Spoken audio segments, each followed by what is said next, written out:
What the fuck is up, everyone? I'm Max. And this is Tanner. Yes. Okay. I thought we weren't getting there for a second. I am Tanner, though. I gotta keep you on your toes. Yeah. No, for a second I thought there was like a problem with your computer. Because you I just froze. You looked at it and I was like, oh no. Yeah. It's me. Oh. It's Tanner. Welcome to the party. Welcome to the podcast. Episode 38. It is welcome. Oh my god, yeah. It is welcome. It is. I am so fucking tired. Yeah, this is gonna be a train wreck of an episode for me, just like talking. I'm just gonna warn you guys. It's all good. I feel like that's every episode for both of us. Yep. That makes me think of like, I've been listening to a bunch of podcasts lately about all the stuff going on, and one of the ones I was telling you about it, the New York Times one, it's really informative. Yeah. But the way the host talks, I hate it. Oh, really? Like his like pauses, it's weird. Like I don't know how to explain it, and I'm trying to like think of an example, but it's just like he takes weird pauses. Like even when he introduces himself, he goes like, if it was me, he'd be like, "I'm Tanner Rusk." Like that's how he says it. Oh, that would be so aggravating for me. Yeah, like I don't think I could do it. No, it's very. And when he's like in conversation with people, it's fine. But when he's like being the host, like he talks like weird like that, and it's really annoying. Like, and then so they also do like the date on everyone, and it'll be like, it's Tuesday, March 14th. Like, you know, like why do you have to do it like that? Dude, I don't know what it is. Like you don't. Like, you can just be the nicest person in the world, but if you have, like, an annoying voice or an annoying way of talking, you will drive me crazy, and there's nothing I can do about it. It can be really annoying. Like, have you watched Space Force, the Netflix show Space Force? Yeah.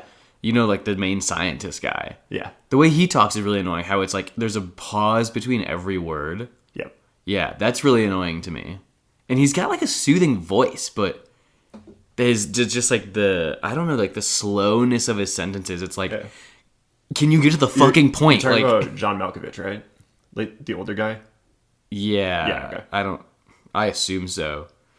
I know who he is, but I don't know his name. In the show he's like the head scientist, dude. Yeah, I know I started that show, and I think I got like halfway through the first season, and then I think like another season of a show I was watching came out, and I just totally forgot about it. Yeah, I mean, it's an okay show. Yeah. It's not amazing, but it's all right. It's okay. Like, Steve Carell's in it, which is the reason I watched it in the first place. Yeah. And the lead, the Asian scientist guy, I don't know his name, but I like him too. He's funny. Yeah. Oh my god, he was in, I just finished watching Silicon Valley. Okay. And he was in that. I've, like, seen some of his, like, comedy stand-up stuff, and he's a funny guy. Oh, is he? I haven't seen those. Yeah. I don't think he has, like, a special thing on Netflix, but I've just, like, on TikTok and stuff like that, I've just, like, seen, like, jokes from his stand-ups, and he's pretty funny. I'm gonna check that out, because in Silicon Valley, he's like a very hateable character. Oh, really? He's kind of like written that way. Okay, yeah. Where he's just kind of like devious and doesn't give a fuck. And yeah, he's a funny dude, I'm though. curious, because he's got range. Yeah, I saw like him and Steve Carell, and I was like, and the dude from Parks and Rec that plays John Ralphio.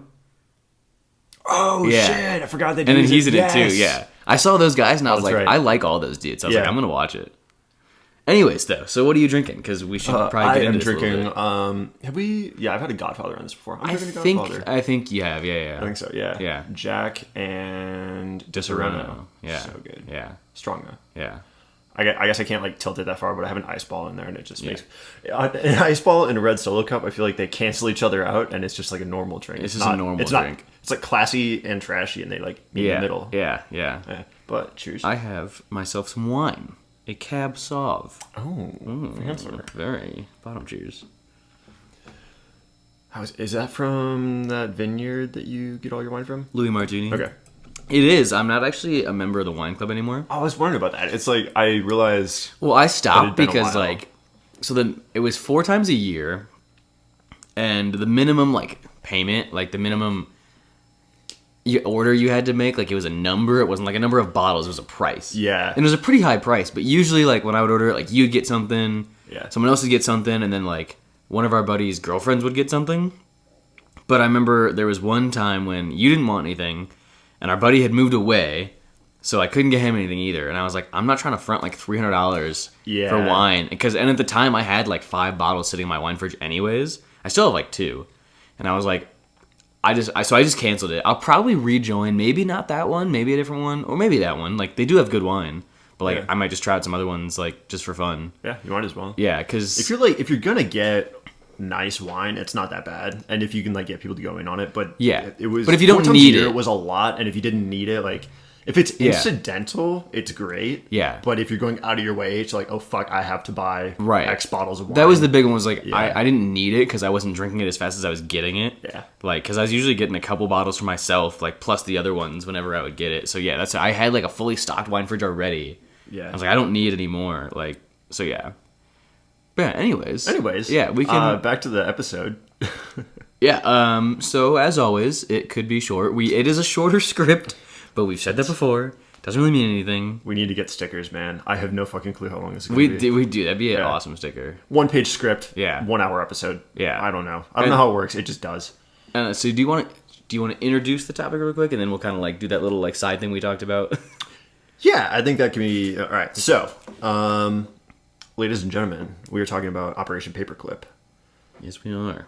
And I don't know how widely known that is. Well, we'll get into what it is, but right. But essentially, like we kind of talked about this beforehand. Most of you probably follow some sort of world news, and this is you don't even need to follow the news; it's all over. That's Twitter. true. This is like very World War II related.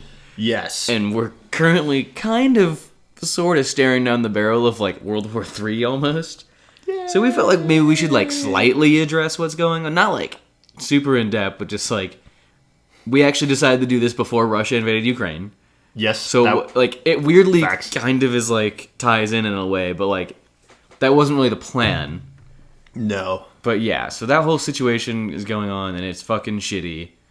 Yeah, so we just kind of thought we should mention the fact that, like, they're like, tied in a way, but it wasn't really on purpose. Yeah, there was... But that situation does fucking suck. Yep. And it's very shitty.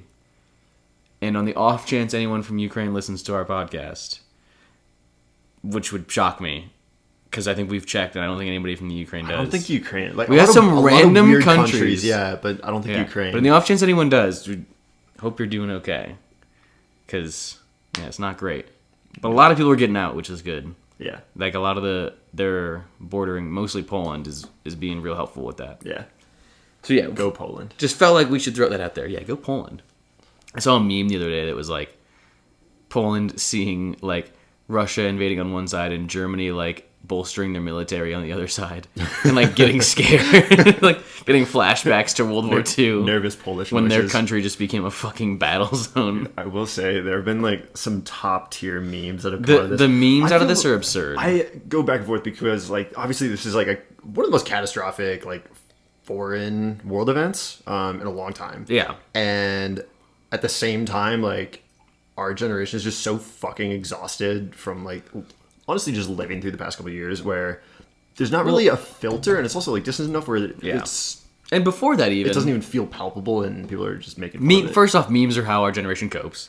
That is absolutely But even true. before this past few years of the COVID shit, like, this is a really bad situation, there's no doubt about it, but the Middle East has been, like, people in the Middle East have been getting shit on for years. Yeah. And, like...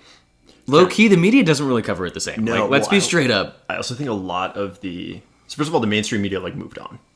Yeah. They covered it... But that's what I mean. Like, we grew up with that, so, like... Yeah. Not that we forget how shitty it is, but, like, that's been going on since 9/11. Yep. When I was 4. Yeah. So, like, the whole Middle East situation, it's very, very bad. I just grew up... But I'm so desensitized to it, so the fact that there's, like, a new conflict is, like...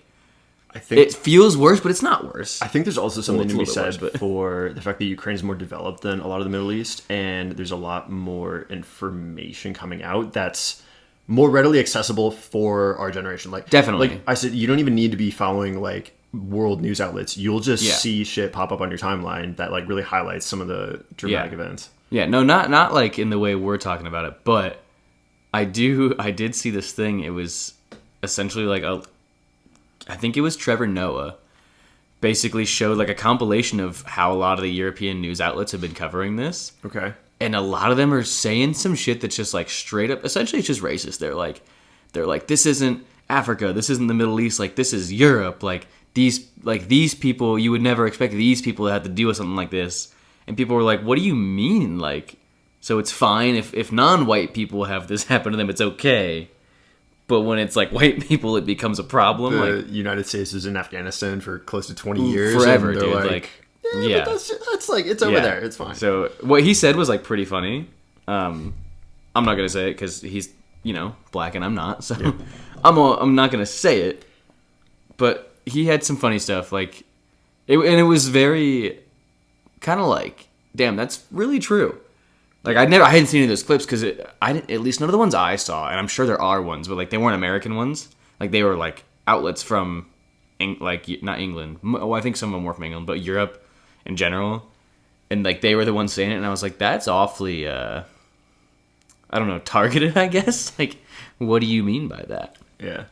But anyways, Anyway, we should get into our topic today. Okay. Operation Paperclip. Operation Paperclip, and I think Max is going to give you guys a little intro. Yes. All right. So, like I said, I genuinely have no idea like how widely known this is. I don't know if you have any input because I knew about it. I've known about it for a long time, yeah. But I'm also like, Engineer. I like history. Yeah, and this is very like aerospace heavy. It is, yeah. Not in like content, but a lot of the aerospace industry came out of this. Yeah. So I think I was just more exposed to it. I don't know. Anyway, regardless.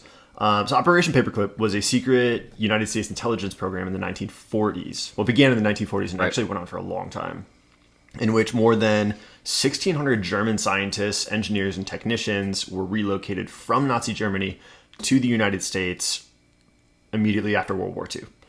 There, they worked for various government projects after the end of the war, and the relocations happened spanning from 1945 to 1959. So, was that 15 years?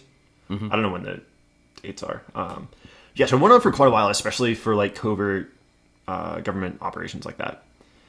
And it was largely carried out by the Army's counterintelligence corps, and a significant amount of the Germans were either members of or leaders of the Nazi Party. So kind of a couple reasons they kept it underground. One was because they were just amassing a ton of like intelligence. Yeah. Like military value, and then the other was because we were actively bringing Nazis into the United States. Yeah. And they really wanted to keep that on the DL. And the third was also, this was essentially like us v. Russia.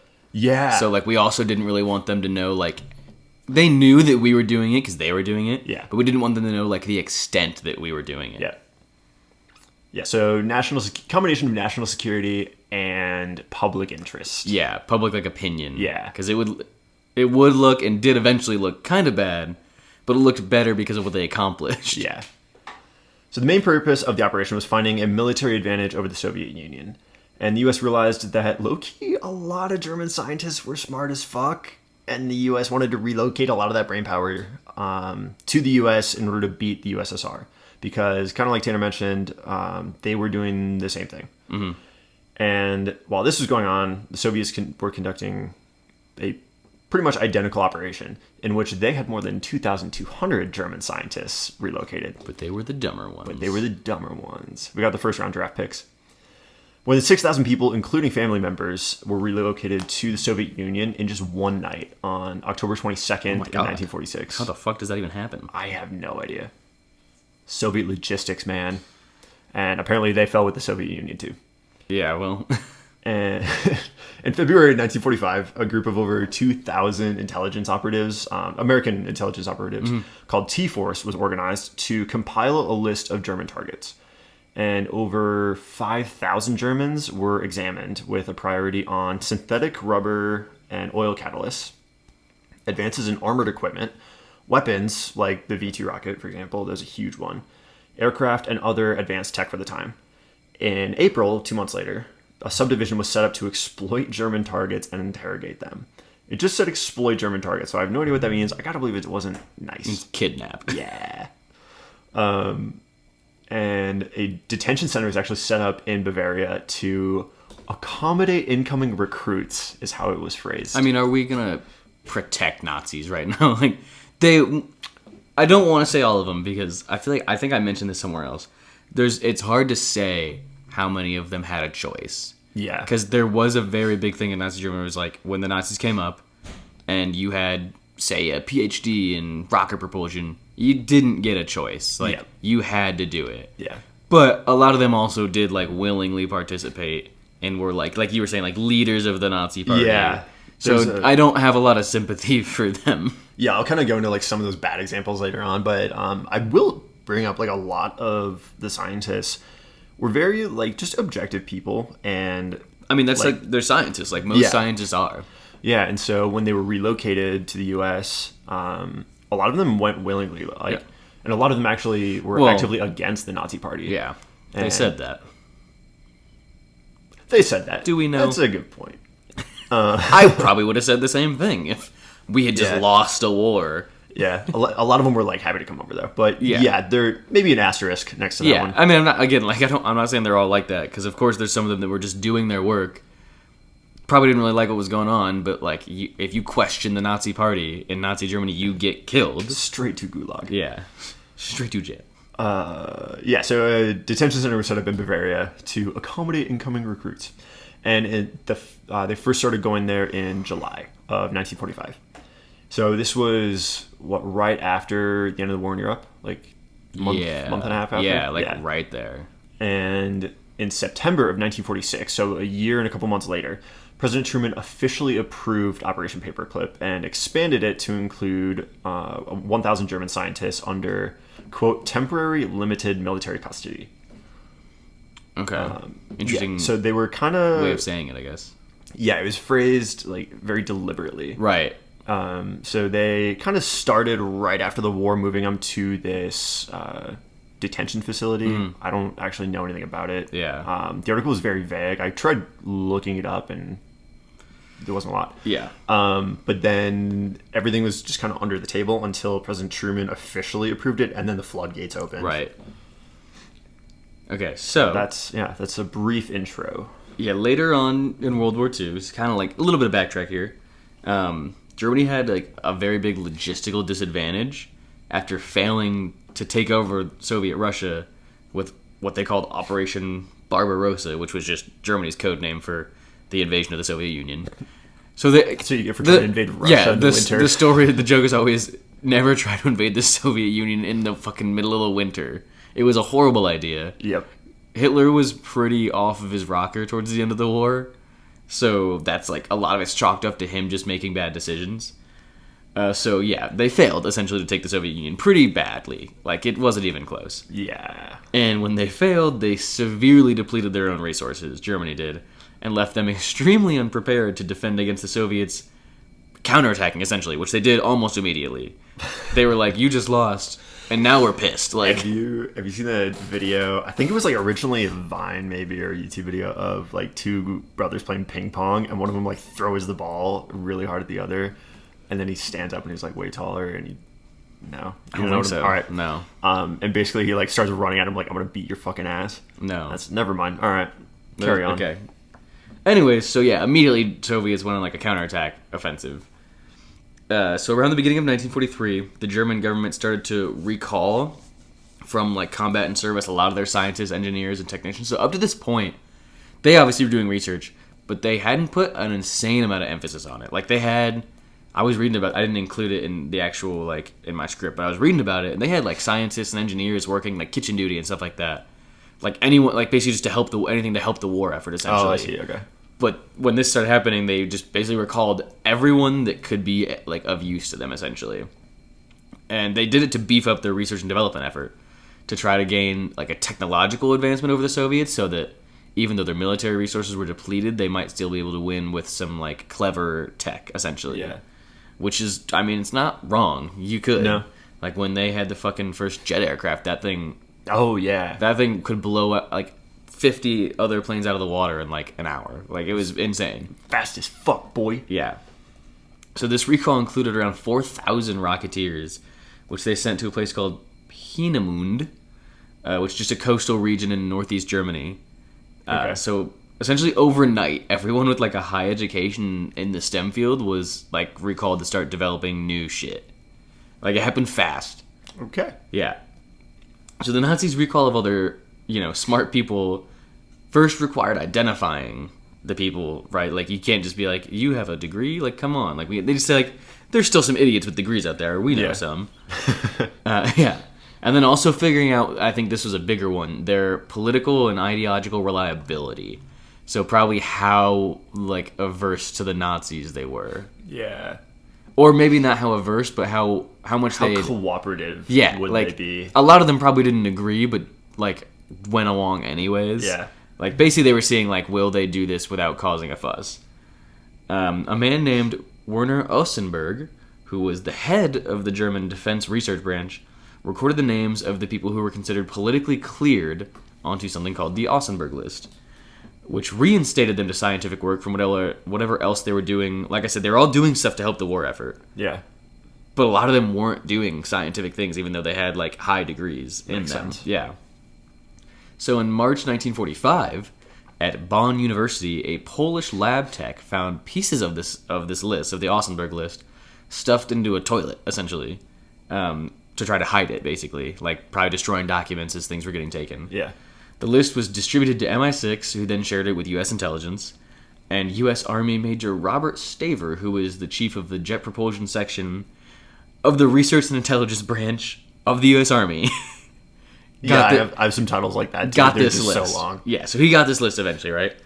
And using this, he put together his own list of German scientists that should be captured and interrogated and possibly... You're making a list? I'm going to make a list. Well, the list was old of the people Germany wanted to recall to start the research effort from 2 years prior. Mm-hmm. And then they found it and were like, this is just a cheat sheet to the best scientists in your country, essentially. Yeah. So he started making his own list.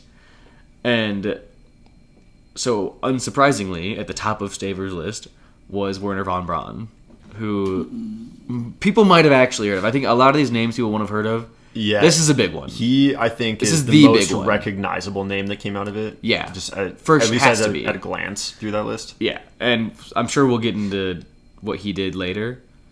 I don't know, do you get Oh, yeah, sorry. Okay, yeah, I mentioned it. But yeah, he was essentially Germany's, like, top rocket scientist. And probably the world's top rocket scientist. Almost definitely. Yeah. So, yeah, he topped Staver's list. And I'm sure he was at the top of the Ausenberg list as well. So, yeah, that's kind of... sort of how this started, I guess. A little background to, like... maybe they'd already decided it, but, like, this is how they came across, like, who to target a little bit. Yeah. Which could also be a big part of why we seem to get the better end of it. Because we kind of got their list of who our best people are. Whereas the Soviets were probably, like, kind of guessing a little bit more. That would make sense. Yeah, that's kind of how, like, I took that. Was, like... because we did get the better ones for the most part. Yeah. Like, not that the Soviets didn't get good ones, but we got better ones. At least from the results. And this kind of could lead into, like, why that was. That could be. Because if we were just both playing a guessing game, it's just pure luck. Yeah. But if we had this, list that the Soviets didn't have, well, there you go. Yeah. All right. So bear with me. There might be, like, a little bit of overlap, and I'll try to skip over it. So, okay. In Operation Overcast, which was a precursor to Operation Paperclip. Okay. Basically, it's Operation Paperclip before it was called Operation Paperclip. The CIA loves these. Well, it's not the CIA specifically, but, like, the government loves doing, like, 10 different operation names that are really all the same thing, but just in, like, which phase. Like, yeah. Like, I was listening to a podcast much more in depth than our episode on MK Ultra, and they were talking about, like, before it was MK Ultra, it was like MK this, and like there was like 4 names before it was eventually called MK, all researching the same thing. Yep. Just like more and more interest essentially was building type of shit. Yeah. Well, this reason is actually a little bit funny. Okay. But so yeah, they're pretty much synonymous. Beginning the program, Operation Overcast. So the original intent was to only interview the scientists. But what leading officers learned totally changed the scope of the program. On May 22nd, 1945, Major Staver sent a telegram to the Pentagon urging the evacuation of the scientists and their families, citing a huge importance for the Pacific War effort, which was accurate. Yeah. Most of the Ausenberg list engineers worked at the Baltic Coast Army Research Center in Peenemünde. Oh. There's like an umlaut there. I don't know German. No, I don't know German at all. Developing the V2 rocket. What a rocket. So, what? I said, what a rocket. What a rocket. So after capturing them, they were originally housed in Landshut, Bavaria, in southern Germany. And scientists' families there started calling the housing Camp Overcast because Bavaria is just cloudy as fuck all the time. And it then became locally known what was going on there. Oh. And the association began between shit that was going on and Camp Overcast. Right. Operation Overcast. Right. So the government's like, no, you can't do that. So they changed it. Now it's Operation Paperclip.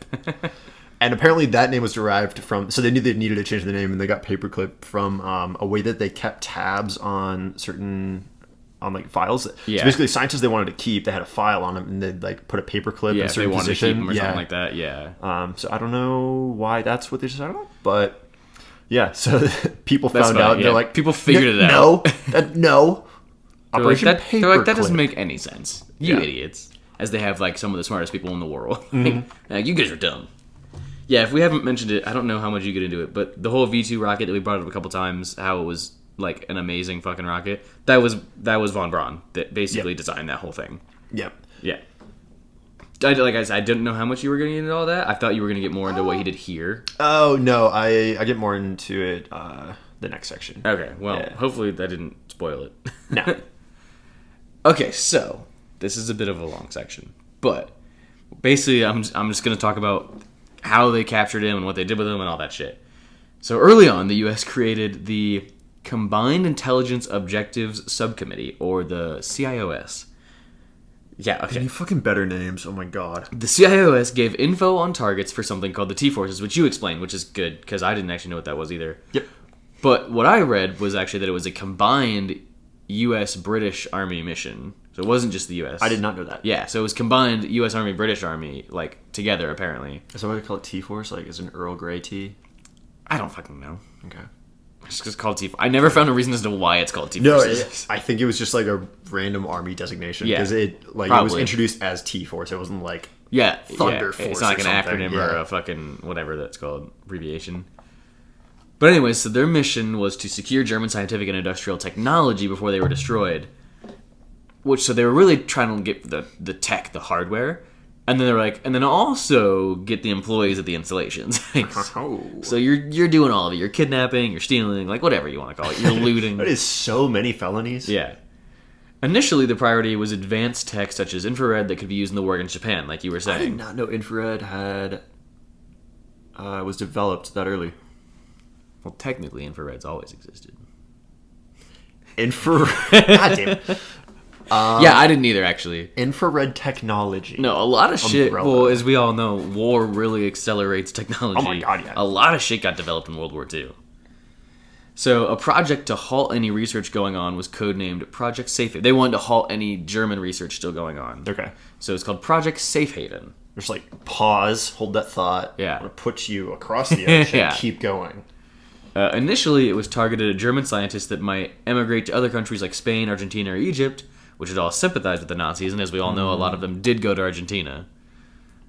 I didn't really know Spain was deep in the Nazi sympathizer. I knew they weren't, like, on our side. I think they had, I could be totally wrong here, but I'm pretty sure they had like a fascist government in some capacity. I think they did. I know like the big ones were like Italy. Yeah. And, well, that's kind of the other big one, really. Japan. Yeah. And like Russia at the beginning. Yeah. Or the Soviets at the beginning, and they flipped it because they realized they were going to lose.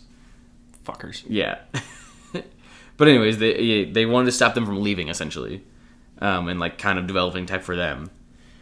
In an effort to avoid complications with the immigration of German scientists, the CIOS was responsible for scouting and abducting high-profile people in order to slow the tech advancements for countries who might not be so great. Like, Nazi sympathizers. So that was the idea. They didn't want them continuing research and then taking it to a country that we didn't like at the time. Okay. So it wasn't really necessarily focused on bringing them here at first. It was focused on stopping it from getting elsewhere. Gotcha. But that turns into just bringing it here anyways, because if you just stop them but then leave them there, they could just leave again, right? So much of the U.S. effort was focused on two places called Saxony and Thuringia, which I don't know, dude. I've heard of Saxony. Okay, well, by July 1st, 1945, they became a part of the Soviet occupation zone. So I guess like after the war, it wasn't the Soviets' like technical country, but they were occupying it at the time. Sure. And these two places were part of it. And many German research personnel had been evacuated to these places, particularly from the Berlin area. So not wanting the Soviets to take over these places like fully, because at the time they were just occupying it. Again, new little tie to what's going on right now. They're big fans of that, aren't they? Just like staying, like just coming in and not leaving. This is ours now. Yeah, literally 2014. I lost my spot. Oh yeah, now wanted the Soviets to take over. these places fully because it would limit the U.S.'s ability to exploit the German expertise, and it would also advance the Soviets. So like twofold, like a 2-point swing there. Like we don't get them and they do. Yeah. So we didn't want that to happen. So the U.S. instigated an evacuation operation of scientific personnel from these regions, issuing orders like the following. So this is something they like sent over there.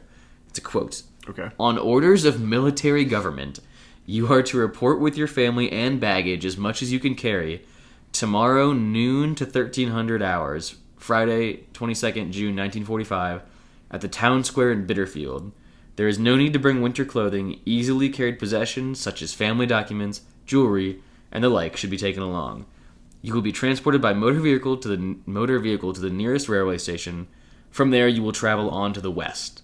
Please tell the bearer of this letter how large your family is. So they just like sent people in with these letters to the like specific scientific people that they wanted. Didn't tell them don't tell them it's the U.S. Just say on orders of military government, like you're going west. Like, yeah, it's interesting. It's definitely interesting. So by 1947, this evacuation had gotten about 1,800 scientists and technicians, along with 3,700 family members of those scientists and technicians. The ones with specialized skills or knowledge were taken to interrogation centers, like what you're talking about, of which there were multiple in Germany, and they were taken to these to be questioned, right? But like for like months at a time, like very long periods of time, they stayed there. A few of the scientists were taken for Operation Overcast, and when I read this, it didn't explain what that was, and I literally put in parentheses next to it Operation Paperclip ? Yes. Because there was a description of it, and I was like, that sounds the same. Sounds like Operation Paperclip. Yeah, so taken for Overcast and or Paperclip. But most were taken to villages in the countryside where there weren't facilities to do any research or really any work at all. So basically just cut them off from being able to do research. Okay. They were provided stipends and forced to report 2 times a week to police headquarters to prevent them from leaving. The Joint Chiefs of Staff stated that scientists and tech should be released, quote, only after all interested agencies were satisfied that all desired intelligence information had been obtained from them. So basically they were going to keep them in this place where they couldn't do research or really anything else at all until they decided that they couldn't get any more info, or more likely they had picked everybody they wanted to take with them. Okay. And they were just going to leave the rest there, essentially. In November 1947, the Office of Military Government U.S., that's the name, OMGUS. OMG-US. That's what the Russians are going to say in a couple ones. OMG-US. Had jurisdiction over the western part of occupied Germany. So we did. I don't know why it's like that. The Office of Military Government U.S. The fucking U.S. military. So UMGUS held a conference to consider the statues of the personnel that had... The statuses, I spelled that wrong. I put statues of the personnel that had been evacuated. The monetary claims they had filed against the U.S., because many of them had filed, like lawsuits against the U.S. for like holding them there. And the, quote, possible violation by the U.S. of laws of war or rules of land warfare. Yeah, so that happened. The UMGUS Director of Intelligence began a program to resettle the evacuated people in the third world countries. But this program never actually happened. They didn't do it, but that was like their plan. It was like, we're just going to send them to shitholes. So they can't... So even if they, like... No matter how smart they are, they can't do anything with it. Because there's no money or technology. But that didn't happen. In 1948, the evacuated... They were like, these guys are rocket scientists, so we're going to put them in a random country, and they're stuck there forever. Yeah, because they don't want them to develop shit more. In they can't get out. 1948... You can build a rocket, but you can't escape a country. Yeah, I mean, we'd probably watch them. But it didn't happen, so who cares? But we're good. In 1948, the evacuated people received settlements of 70 million Reichsmarks from the U.S., but this ended up being fucking worthless because it was during the currency reform that introduced the Deutsche Mark as the official currency of Western Germany.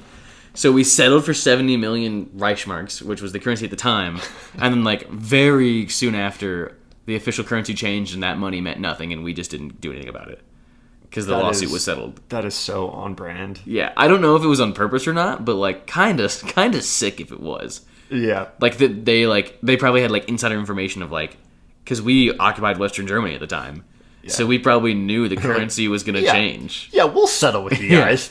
The German scientists were probably like 60 million Reichsmarks, and the government was like, what about 70? 70, and you just make this go away. Yeah. And then they were like, joke's on you. It means nothing. Plot twist.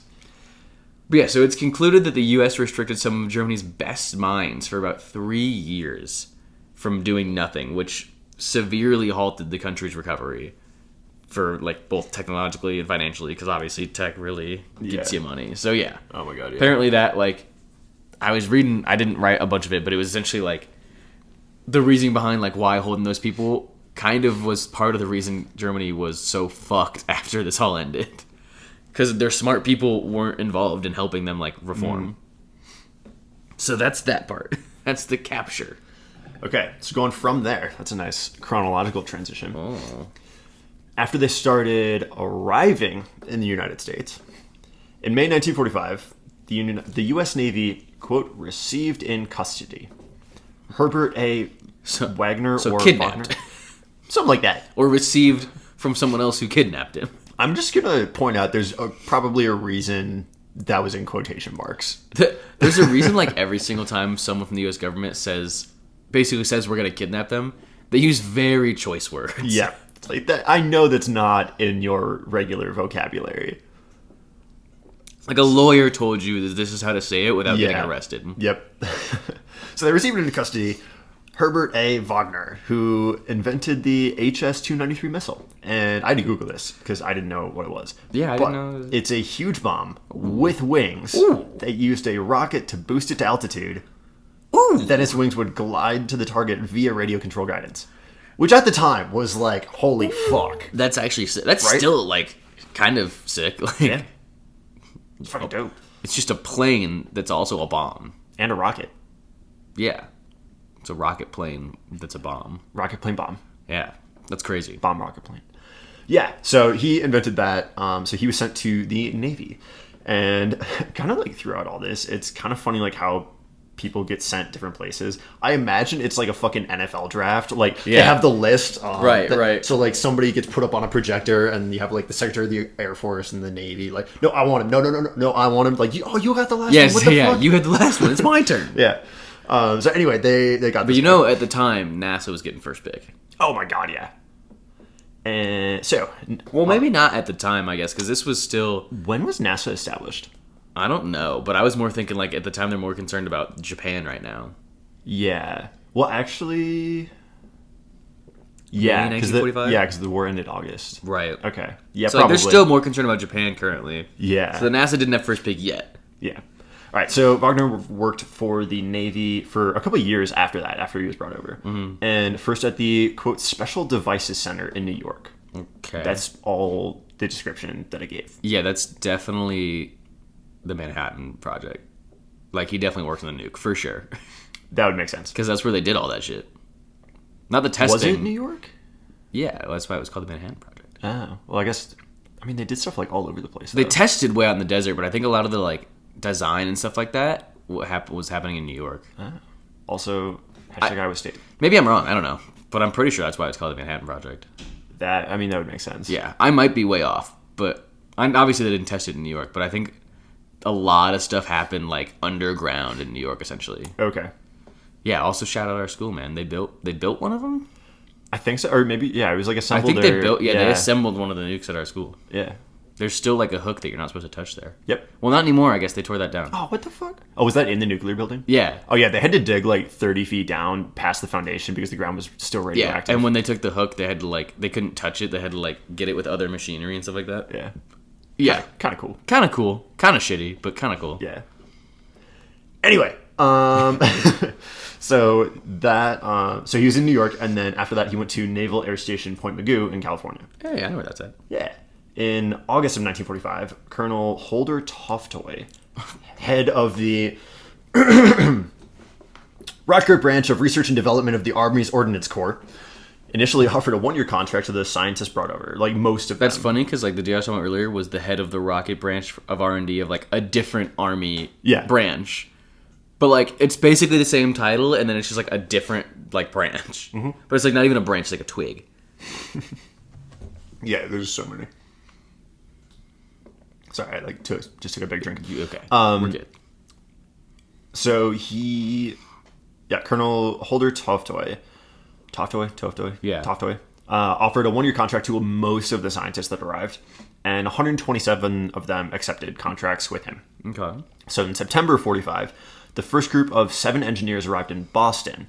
Among them was Wernher von Braun, basically the father of modern rocketry. Yeah, I was actually. And Eberhard Rees, who would later direct NASA's Marshall Space Flight Center, late in 1945, so later that year. 3 groups arrived at Fort Bliss, Texas, and the White Sands Proving Grounds in New Mexico, and their title was War Department Special Employees. Yeah, these guys were. It was a weird situation. Yeah. Yeah, the whole thing was just odd. Yeah. So kind of going on to where some others were scattered. In 1946, the United States Bureau of Mines employed 7 German synthetic fuel scientists at Fischer-Tropsch chemical plant in Louisiana, Missouri. A town in Missouri called Louisiana. Yeah. We have a lot of those. Yeah. Honestly. Yeah, or like blank city in a state that's like not the state. Like, yeah. There's a Kansas City in Missouri. Yeah, there's a Kansas City in Kansas and Missouri. Right.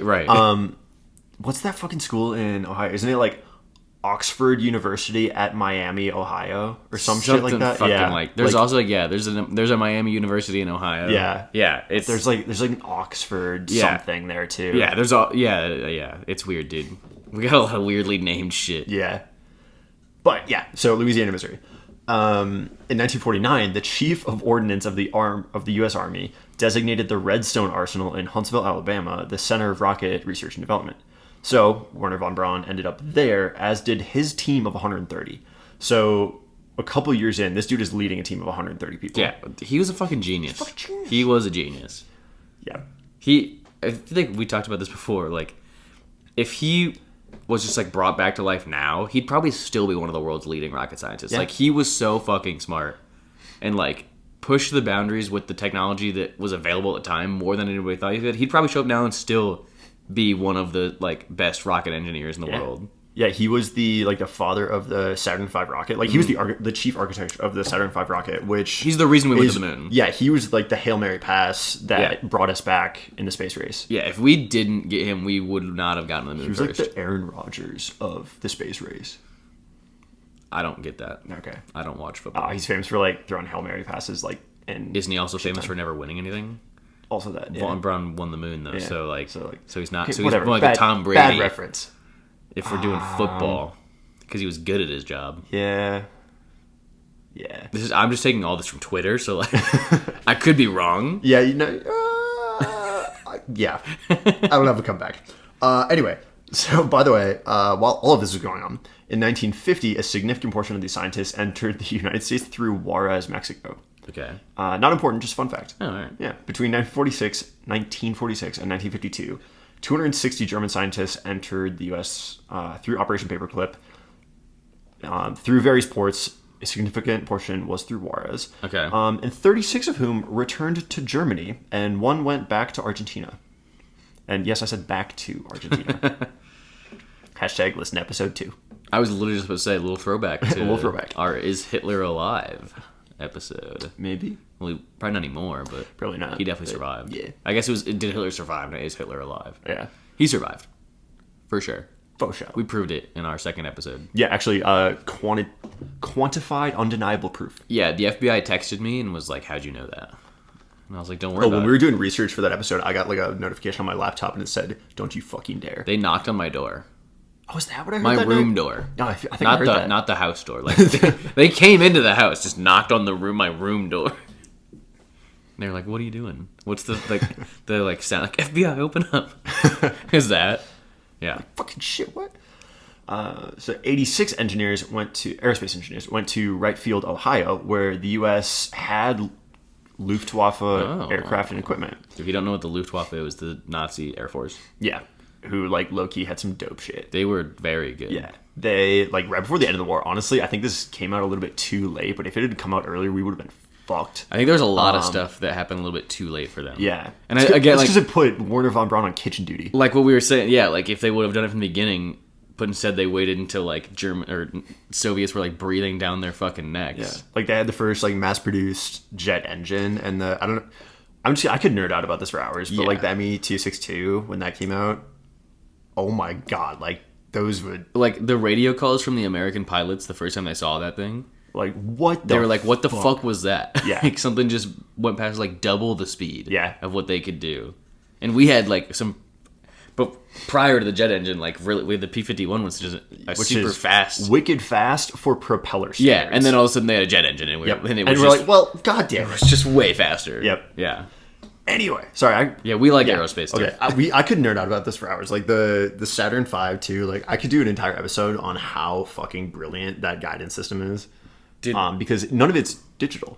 Yeah. Like, they went to the moon on less power than a cell phone. Literally less computing power than the iPhone Yeah. that we're recording this on. Yep. Anyway, okay, so yes. So the U.S. had Luftwaffe aircraft and equipment captured on Operation Lusty, which is really just a sloppy abbreviation for Luftwaffe secret technology. Oh, Yep. okay. And the U.S. Army Signal Corps employed 24 scientists, physicists, and chemists, and others. And among other things, like one of the things that they came up with was photovoltaic cells, or solar cells. Okay. Yeah, so that came out of Operation Paperclip as well. Nice. Yeah. We captured some German scientists, and now Tesla runs the world. Overall, through 1990, and I had no idea it went this late, Operation Paperclip imported some 1,600 men and scientists as part of intellectual reparations that we decided Germany owed us. This was like written contractually, like you owe us intellectual reparations. And yet, the descendants of slaves are owed nothing. Yep. Math doesn't add up. Yeah. Anyways, Government's not just, to get political. Government's just a little bit racist. Or a lot. Yeah, so that intellectual reparations was valued at $10 billion Jesus Christ. in patents and industrial processes. And like $10 billion in 1945 is an insane amount of money. Yeah. Oh my god, that's so much. Where the fuck did they get that number? I literally wrote down how that was calculated. I have no fucking clue. Dude, yeah, where'd they get $10 billion I was from? like, that's cool. How? Because we also won the war. Yeah. Okay, whatever. I love that they were just like, the U.S. went, all right, we won the war, now you owe us $10 billion in IP. Yeah, you owe us all of your best minds. Okay, so I'm gonna like briefly just run through just to kind of prove a point here of the awards that like some of the awards they got. Oh, and this okay. is by no means all of the awards, but this is like the high ones. Okay. So I'm gonna try to just do this quickly because it's not really that important, but it's interesting. So in 1969, after more than 20 years of service, 4 Operation Paperclip members were given the NASA Distinguished Service Medal, which is the highest award that NASA can give. So 4 Paperclip people. I'm also just going to call them Paperclip peeps. Paperclip So I don't have to peeps. keep saying Operation Paperclip members. Paperclip Okay. peeps. Paperclip peeps. Yeah, so 4 I of like them. it. Those people were Kurt DeBoos, I don't know how to say his name, Eberhard Say. Rees, Arthur Rudolph, and, unsurprisingly, Werner von Braun. Yeah, his name's going to come up a lot here. Yeah. A 5th was actually eventually given in 1973 to Ernst Geisler. So a total of 5 Paperclip peeps got the highest award you can get from NASA. Shit. Very similarly, after about 20 years in 1966, a man named Siegfried Niemeyer was given the DoD Civilian Service Award, which is the highest award the DoD can give to a civilian. The American Institute of Aeronautics and Astronautics, AIAA, as you and I would know them, gave their highest award to 3 Paperclip peeps, von Braun, Hans van Olheim, and Kraft Arnold Kirk. Wait. Okay, yeah. Krafft. Yep. Croft. Yeah. Arnold Erk. Like, obviously, I don't speak German, but I'm doing my best here. I'm just saying it in a, like, angry-sounding accent. It seems to be coming off pretty well. Yeah, it works. So, multiple Paperclip peeps are in the Space Camp Hall of Fame. So there's a thing in, like, I don't know where it's at. Space Camp, it sounds like really childish, but it's like a big deal. Tinfoil hats and Yeah, like, that's what it make sounds spaceships like. out of cardboard boxes. But it's actually, like, a really big deal. Okay. To be in their Space Camp Hall of Fame, and Von Braun's in it. A guy named Gorvon Tissenhausen and Oscar Holderer. That might be my favorite one yet. Tissenhausen. Tissenhausen. It's a fun one. At the New Mexico Museum of Space History, there is the International Space Hall of Fame lives there. Okay. 2 Paperclip peeps are in that. Ernst Steinhoff, and you guessed it, Werner von Braun. Because he's... How could I guess? He's won, like, every single one of these so far. There are also some, like, Paperclip adjacent people who were in it, but they weren't, like, actually part of the program, if that makes sense. Okay. Yeah, they were just kind of, like, part of the stuff that was done, but, like, they weren't actually in the Operation Paperclip. Okay. But, so 2 of them still. And lastly, even 2 lunar craters are named after Paperclip peeps. Oh, shit. So, the crater Debus, after Kurt Debus, who was the first director of NASA's Kennedy Space Center. I didn't know the first director was a Paperclip peep, but he was. And then, Werner von Braun also has one. Yep. He has the crater von Braun. So, actually, kind of going down that line, if you actually like go person by person through like the notable participant, the notable Paperclip peeps, if you will. There were a lot of like directors of NASA centers. Yeah. They did. That's why I mean, like, not at first, but eventually NASA had like all the best ones. Yeah. Yeah. So this whole section is basically just here to point out how much like we as a country benefited from stealing Nazi scientists. And how much we relied on them as well. Like, not only did we just benefit from them, but they were also like our leading scientists. So we relied on them to advance our technology. We would not have gone to the moon without von Braun. Nope. The most well-known fact, but also a bunch of these dudes, like I kind of just said, were given super high honors because they did a fuck ton for our country. Yeah. Like, whether or not they wanted to, who knows? And kind of like I was saying earlier, we don't really know if they had a choice in World War II, whether or not to do it. So if they didn't, like, it sucks, and I'm glad they came over and helped. Like, if they did, still, like, glad they came over and helped, but, like, it's a little bit worse off if they were, like, actual Nazis. But yeah, they also kind of had to be fair, because I'm guessing if they didn't, we would have charged them with war crimes. Whether or not they committed war crimes or had a choice during World War II is kind of beside the point. But we know, we both know we would have, if we were like, come over and they said no, like, you're going to jail then. straight to Gulag. And then we also kept the Soviets from getting them, which was another reason we would have put them in jail. Because if they were like no, then the Soviets could have got them. So either way, they were going to go to jail if they didn't come. Yep. But whatever. And then really short here, some like major scientific accomplishments. I wrote like just a couple down because they're fun. They're very aerospacey, so we'll understand them. Nice. The first one, not so much. Like you already said, Werner von Braun was the chief architect of the Saturn V launch vehicle, which is the reason we got to the moon. Yep. That's pretty well known. But this one's fun. Adolf Bussmann was responsible for the swept wing. Yeah, which I didn't know, which improved aircraft performance at high speeds. So, for the people that don't know what a swept wing is, I bet a lot of people that listen to this are friends from college, so they understand. Probably. But if you take a wing on a plane, like, they don't just go straight out, they kind of go back. Yep. That's the swept wing, and it's a really big deal for flying aircraft fast. Yes. And one of these Paperclip peeps invented that. Yeah. Yeah, dude. So that's swept wing. That one I didn't know, actually. I didn't know the swept wing was invented by a Paperclip peep. No, so I knew it like before we were recording, but I read that like this week. Oh, really? Incidentally, yeah. I was like, oh shit. Oh, that's fun. Like not researching? No, like I was researching. Oh, okay. It came up incidentally, like in another section. But that was the first time you'd seen it? Yeah. Yeah, I didn't know that. Yeah. I did not know that he kind of came up with that whole idea. But yeah, swept wing. Big deal. I don't think I thought about like putting this in, but I went down a rabbit hole of like, so I thought about actually researching like some of the people and going step by step and like listing them off. There's so fucking many, but There's a ton. I spent like a good 20 minutes just reading about advanced aerodynamics that one of the scientists came up with. Like he theoretically came up with a way to have it only works theoretically. Okay. But a shock-free supersonic biplane wing design. So the issue is like, what the fuck? Yeah, so it'd work out, but the issue is it doesn't produce any lift in that configuration. As soon as you like tilt it for an angle of attack, then you get a shockwave. Oh. But you can shoot supersonic mass through it, and it doesn't create a shockwave. Interesting. Anyway, sorry. I mean, there is also a lot of companies working on right now of like low boom. Yeah. Like you do get a shockwave, but they're somehow like trying to manage the shockwave to make it like the idea is to do commercial flight at supersonic speeds. One of the big issues is the shockwave creating the boom. Yeah. Because a lot of people probably don't know, but like a boom isn't instantaneous. The shockwave touches the ground. Yeah. And as that shockwave crosses wherever you are is when you get like the boom. Yeah. So a big deal with commercial flight being that is like you're gonna drag that all the way across the fucking country. Yeah. So if you can create something that somehow doesn't do that, it's a really big deal. So I know there's a couple companies working on that right now. I think NASA also.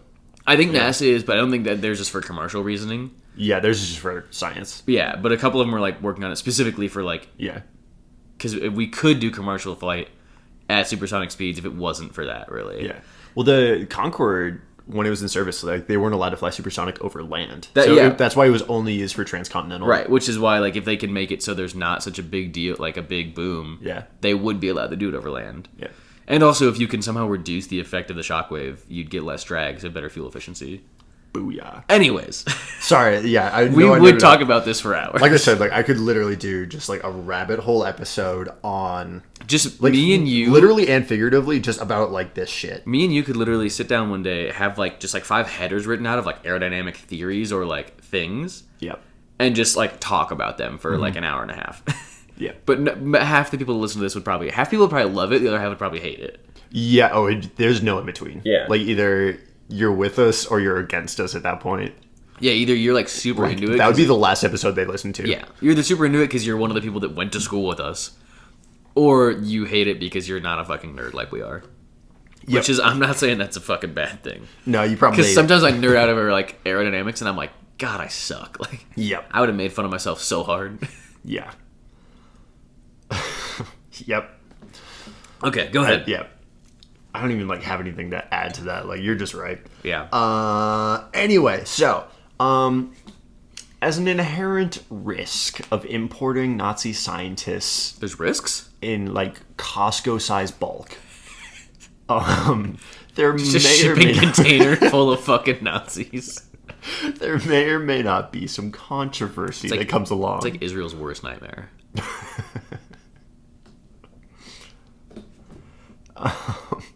So, President Truman was on the fence for a while over officially approving the operation for 16 months before he did. So when Operation Paperclip first started, he knew about it, but he didn't like officially approve it until like 1946. But we all know it was happening even though he hadn't officially approved it. Yeah, and he was aware. Yeah, that's what I mean. Like, yeah, it was going on. He knew it was going on. Yeah, so but it wasn't official. Yeah, so he was on the fence at the time. Yeah. Years later, in 1963, he recalled that he wasn't at all reluctant to approve it, and it had to be done because of the competition with the Soviet Union. Basically, after he realized it was a good idea. Yeah, he was like, almost like he was like he already under the table approved it, but was still looking for like plausible deniability. I feel like that's probably what it was. Yeah. It's like he probably said yes, but I need to find a way to like make this look good because politics in the U.S. like you're not a fucking dictator type of shit. Exactly. So several scientists, unsurprisingly, had ties to the Nazi Party. Many were high-ranking officials. Others they just like worked for him, like Werner von Braun, right, who was literally just there for like he was high-ranking in the sense because he was so good at his job. Like he was high-ranking as far as the scientist part goes, but he wasn't high-ranking like politically. Yeah, he was just there for like the advancement of rocketry at that point. Yeah, and the Nazis were like, sick. But you have to put a warhead on. You gotta put a fucking swastika armband on. Yeah. So many were like actually high-ranking officials. Yeah. And drew investigations because of that. So with that said, only one scientist was actually formally tried for a crime. No Paperclip peeps were ever found guilty of a crime, both in America or back in Germany. And as you mentioned earlier, like 100% because they were working for us. Right. Like. A lot of them probably would have been if it wasn't for that. Whether or not they did anything, and I'm not trying to defend them, but we all know how shitty of a person Hitler was. There's a very good chance it was essentially, someone had a gun to the back of your head, like, "Hey, you want to do this, right?" Like, and you're like, like I don't want to die. Yeah, so like, but I mean, there was also ones like you're saying that they genuinely were high up in the Nazi Party, and like did believe in really shitty things. Yeah, so I'll get into some of this. In 1951, Walter Schreiber was linked by the Boston Globe to human experiments conducted by Kurt Blom at Ravensbrück. That's a very American way to say it. Ravensbrück. Ravensbrück. Yeah, Ravensbrück concentration camp, which he... So he was there along with Walter Schreiber was there, Right. along with Kurt Blom, who was like very infamous, and I'll get into that in a sec. But they were at this concentration camp, and after he was linked to that by the Boston Globe, Yeah. he emigrated to I'm just going to assume Argentina. Argentina. Aha! The Nazi capital of the world. Yep. And with the aid of the U.S., although it was with the aid of the U.S. military. That's because they knew the other Nazis were there. Yep. They wanted him to have friends. We're nice guys. We want you to have friends. So, for reference, like I hadn't heard of Kurt Blom before, so I googled That him. name sounds really familiar to me. Yeah. Evil motherfucker. Okay.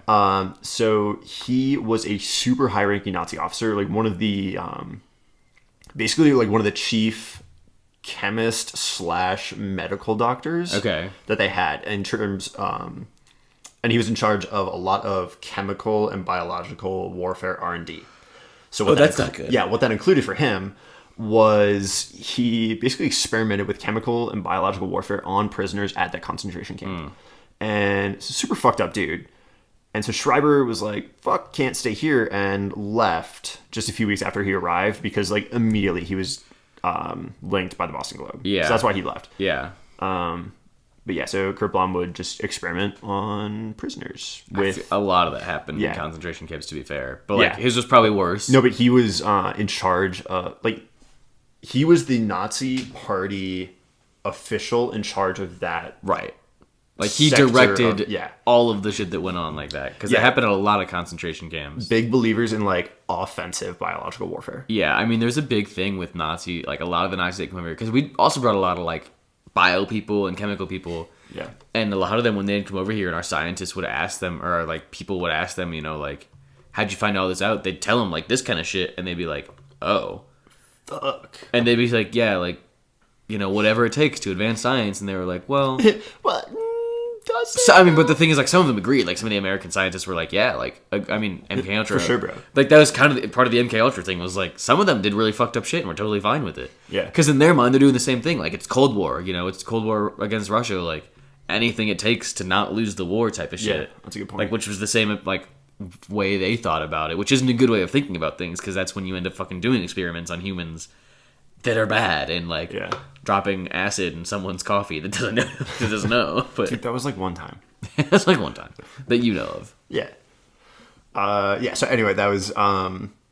so he fled to Argentina after links of that. And that was kind of... So it blew up. Okay. So that it drew a lot of public attention to him. So that's why he fled. Right. But then the U.S. government didn't want that linked to the rest of the Paperclip peeps. So they really tried to, like, Right. smother it. Right. So it was kind of short-lived. But there were a couple more incidences like that. In 1984, Arthur Rudolph moved to West Germany after the United States, or from the U.S., after perceiving a threat of prosecution in connection to his role as an operations director for V2 production.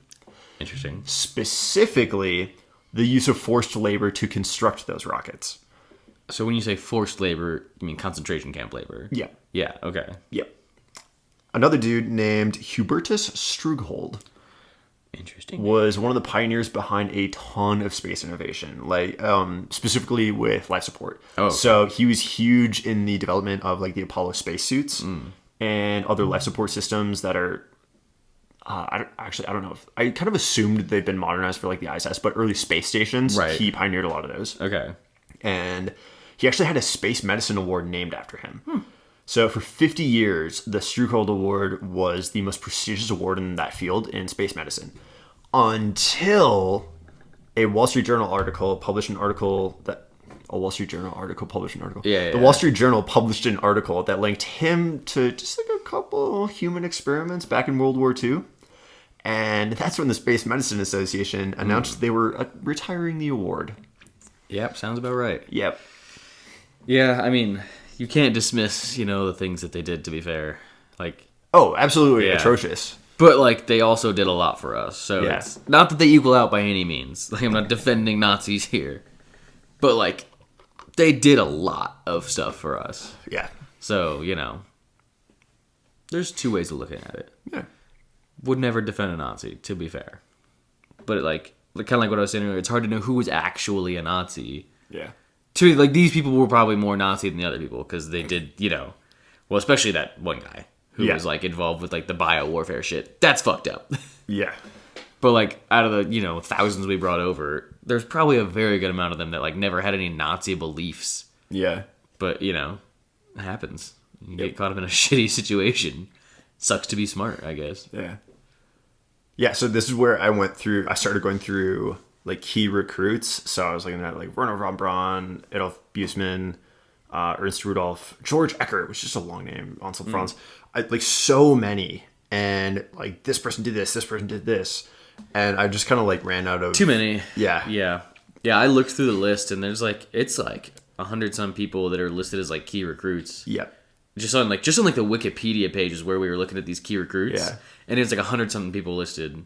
And most of them had like a whole separate Wikipedia page about them. Yeah. I'm just gonna sum it up and say, at the very least, you can thank this for our entire rocket program. You can thank this for the United States development of jet engines after World War II. And do so many more. There's a lot of shit, but like the big ones are like jet big engines. Big ones are aerospace. Jet engines. The big ones are really in aerospace, but it's mainly the moon, essentially, rockets, like rocket technology, jet engines, and like aerodynamics as far as like the swept wings and like a lot of the other aerodynamic advancements that were made. Yeah. Like they vastly improved that sector, I guess, for us. Yep. There was a lot of other stuff. Like it wasn't all aerospace people, but it was a lot of aerospace people. Oh, so many. Because especially during World War II, that was a really big part of the war. Yeah. Especially for Germany, their blitzkrieg, like the way of fighting they did like that, heavily relied on their air force. Yeah. And also the Luftwaffe at the time was like the juggernaut that you didn't want to go up against. Yeah, because it was part of that whole blitzkrieg thing. Yeah. Like the blitzkrieg was insane. I assume most people listening know what that is, but essentially they just attacked insanely fucking fast on land and in the air. Yeah. And their Luftwaffe, their air force, like just fucking rained down bombs. Yeah. Like, and it'd be out of nowhere. It'd be like a calm day.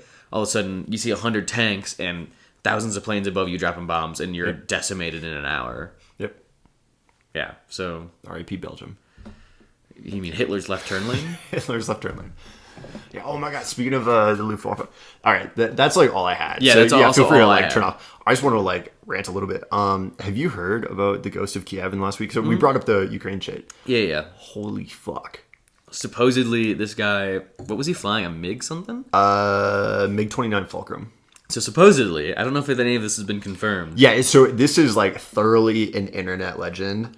I am choosing to believe it, although like it has not been officially confirmed. But it has been. It has been confirmed, but it has been confirmed that like there have been a lot of planes shot down. Yeah, it was just so essentially like the rumor, the legend going around is that this one guy, this one Ukrainian pilot flying a MiG-29 is, I think, shot down 7 Russian aircraft in like a day or two. I think it was 6 in one day. And then that was a couple days ago. And then since then, he's been still going. Oh, I see. I read something that he got shot down recently. Maybe. Yeah. But either way, I'm pretty sure that makes him like... he's the first one-day ace since World War II. Since World War II, yeah. Like, I mean, I believe it a little bit. Because Ukraine's been doing well for... what they have. Yeah. And there's another guy. There's like a ground soldier supposedly. They're calling him something. Oh, like the Reaper of Kiev. Yeah, the Reaper of Kiev that supposedly has like 20 something confirmed kills as of like a couple days ago. It's like Chris Kyle numbers. Yeah, but like he's not a sniper. Oh, yeah. Like he's like, at least the pictures of him was like he's not sniping. He has like an assault rifle. Yeah. I wonder if like that has been officially like recognized by the like Ukrainian like officials. Yeah. And I'm wondering like if that's true or if it's more like propaganda. Yeah, like by Zelensky, it's been acknowledged. No, it was through like an official Ukrainian channel. Okay. I mean, I know they've been doing really well from holding Russia back. Yeah. With like their limited resources and people compared to Russia's military. Yeah. It's just, well, they know the land better, but it's just they give a fuck. Like there's a lot of reports that come out of like, citizens walking up to Russian soldiers and asking them what the fuck, and they're like, I was told this was a training exercise. Like, I don't want me to be doing this until either. I started getting shot at. Yeah. Like, and apparently there's been a ton of Russian soldiers that have deserted. Yep. And like I actually saw a video of a bunch of Russian soldiers like hopping off of their vehicle in the middle of a street, changing into civilian clothes and just like dipping, like leaving their weapons and stuff. Like fuck. just like dipping into like a forest to like abandon their army essentially. And there's like the Russian people have been protesting this whole time. Like it's clear only one person or one small group of people wants this to happen. And it's Putin and his fucking goons. The Kremlin. And his yes men. It's Putin and his yes men. Yep. That will say yes to anything he wants to do. It's fucking ridiculous. Yeah. He's a joke of a person. Yeah. Honestly. And honestly, the logistics of Russia's invasion are just so fucked. Like, they clearly overestimated their capability. And fuck Belarus, too, by the way. That was fucked up.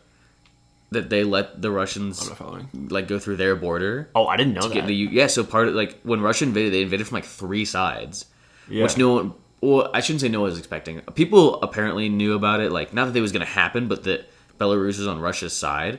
So when they invaded, they had troops in Belarus and like they crossed the border from Belarus to Ukraine as well, which gave them like a third front essentially. Oh, yeah. So fuck them as well. Yeah. Well, Belarus is I think are they a dictatorship? It's something like that. Something like that. Yeah. A democratic title that's actually a dictator. Right. It's some shit like that. They've been trying to oust him for so long. There have been protests for like the last year. Yeah.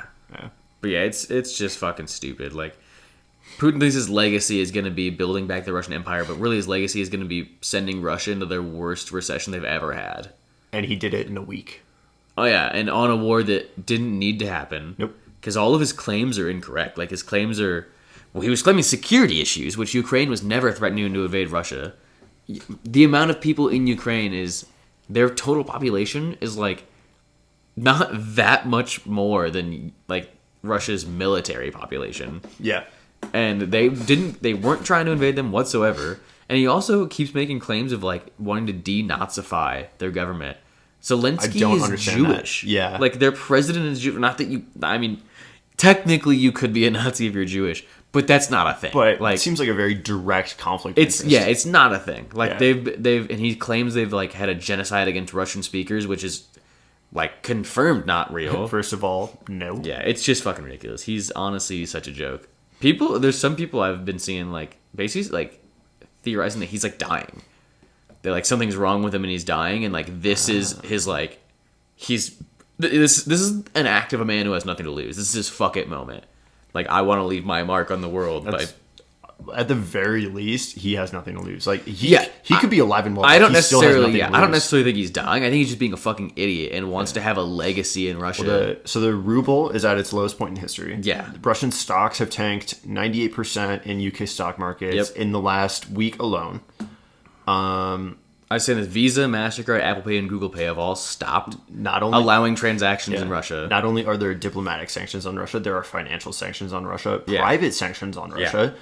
Companies are refusing to do any business with them. They've been removed from SWIFT, too, which is a really big deal. Yep. They're being removed. Russian ties of any sort right now you're going to be put under fire for that. Nikita Mazepin might not be allowed to compete in the UK. So Chelsea Football Club's owner...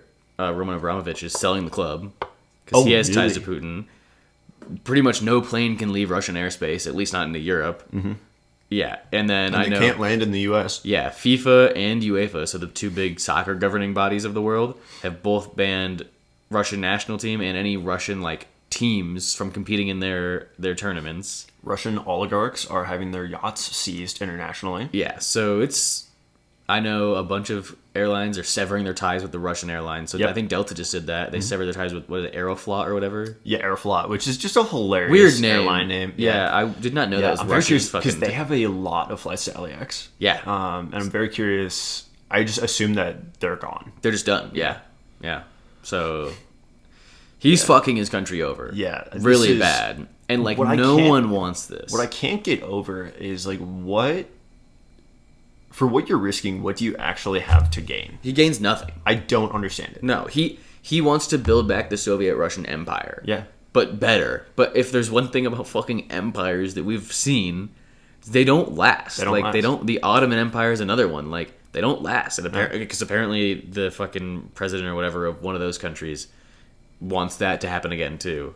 It's probably Turkey. I think it's Turkey. Right? Yeah, I think it's Turkey, but I wasn't 100% sure. Everyone's just a piece of shit. But it's not a fucking thing. Like, it's not going to happen Because if he gets into Ukraine, he's now bordering Poland, who is a NATO country. And if he fucks with Poland, he fucks with 30 other countries? What is it? What is it officially, like 28? 27, I think. 27? 28? Including the US and the UK. Last but not least. Yeah, like, it gets a lot of big militaries, but it's also our military. Which is not the biggest military. Yeah, and he's... I don't know if you saw this bullshit where he put, like, the nukes on high alert, essentially. He put, Wait, like... who put that on? Putin did. He put, like, their nuclear shit on high alert, and everybody was like, you don't want to do this. Dude, this is like... Take a Xanax. Mutually assured destruction never went away. No. If he launches nukes, the world is going to end. Because we're going to launch nukes, and they're going to launch more nukes, and we're going to launch more nukes. Yep. And someone else that we didn't even know had nukes is going to launch more nukes. Holy fuck. Lithuania has nukes? Venezuela, what is that? Yeah, so... I'm not going to go there. We don't... That was just the first country that popped in my mind. Probably not the best example, because they're actually like a really horrible country. But yeah, we can wrap it up, because I feel like we could also talk about this for a long time. Yeah, no, that's why I said, like, okay, this is like, we're done with the episode. Yeah. I just need to, like, Yeah. I wanted to bring it up. Yeah. Honestly, like, I just wanted to talk in a public forum about it. But yeah, that's, I don't know, are you good? Yeah, dude, I'm good. Before we keep diving off that. Yeah. Off that cliff? We'll either go down an aerospace rabbit hole or the fucking Ukraine situation rabbit hole. Yeah. Either way, we would talk for a long time. There's so much to talk about in this episode. So. Yeah. Anyway, you guys know the drill. Follow us on Instagram at the.rabbitholepod. There you can find our links to Apple Podcasts, Spotify, Instagram, and YouTube. Apple Podcasts, Spotify, and YouTube, not Instagram. You got there. You're on the Instagram. Yep, you're on the Instagram. So you could follow it. Yeah. What you can do now, though, is you can leave reviews on Spotify and ratings, which we would really appreciate. You can also, you've been able to, but you can also leave reviews on Apple Podcasts. Yeah. And if you watch the YouTube, you can comment on them, and we can respond to them. Oh, yes, we can. Yeah. I haven't checked those recently, but because there was a dude that had commented on a few. Yeah, I should check that again too. Yeah, Actually. yeah. But yeah, like leave reviews, comment. We always say it. There's like 15 of you listening, so you can message us on Instagram, or you probably know us. You can text us if you have suggestions for topics. Yeah, you want to talk about the last episode, or you have feedback, whatever that you think could make it better. Tell us if we fucking suck. Any of that, man. Any of that. Tell us if we fucking suck. Nothing will change, but maybe we'll drink more on each episode. Yeah, we've talked about doing like a drunk episode. I think we need to. But it would have to be some stupid ass topic that's not serious at all. Yeah. Oh, we could find one. Yeah. Yeah. Because there was one time we did it like tipsy, and that was a horrible state to do it in. Because sober, I have like clear, concise thoughts. Yeah. It was Drunk, like, it's just like funny. Tipsy was just like, I just couldn't think. Yeah. But I wasn't funny. Well, what happened to me is I was like starting to come down. Yeah. And the come down, I think, is the worst state because like not only is your mind like a little foggy, but you're tired, and I was just I think I became hungover in the episode. Actually, no, like right here at the 37-minute mark, that is where my hangover kicked in. Yeah. All right. We're good. We're done. All right. Yep. You guys know the drill. Blah blah blah blah blah. And we will see you guys next time on the rabbit hole.